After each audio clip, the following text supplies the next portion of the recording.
Tinuwagan.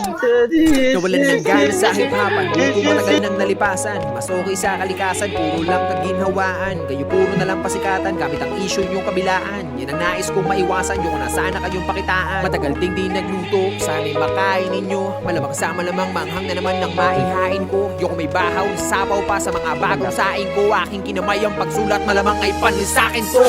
Pili nyo kahit asikit ang mga mata, sigurado pa rin mas malaki ang kita ko. Pagka-tweak ka bro, pasakit ka pa lang, magaling na ako. Matasintado, wala ding amo, wala El Chapo. Hanggang di man yun na maging magaling na pa rin kayo marating. Pagka mga tira, mahihina, puta walang impacto. Hindi na kailangan malasing pa ako, dahil matagal naman nakita bisado. Tumating na panahon, nakarolex na ako habang nakasuot pa din sa iyong diskasyo. Kamusta yung tinatago mong inggit? Di makatigit, pamihado ng misyato. Talentado, masasado, palitay ng estado. Oh, isang big na no, mababaw ba? Alam ko, ha, di nyo ako masisisi bro. Bakit? Pag nagmalalim ba ako, masisisid nyo? Binabase ko lang ang mga sulat ko sa mga utak nyo para mamulat ko. Yung talukap nyo, malaoktal mo, kakatulak mo, kakakulat ko.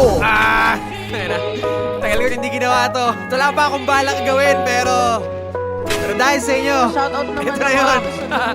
Sige, tuloy natin. Madami nga yaw sa kirapper, matinunaw ako masyado. Matagal na po ako nagbago, sawa na ako magpakagago. Dami ng labanan na panalo, pumaldo na rin ang mga bago. Ngayon nasa na yung mga gago, tamang hirit na lamang ba ng balato? Kung inakala ninyo na madali na lahat ito na gawin, akin ang tatapatin, nasasampalin yung mga pili magaling. Adik sa green, alak na gin, alol ka na, hindi ka natin, laka pa rin, kaya gawin. Hanggang ngayon nakaasa pa rin. Dami yung issue sa eksena, na-drop nyo kung may problema.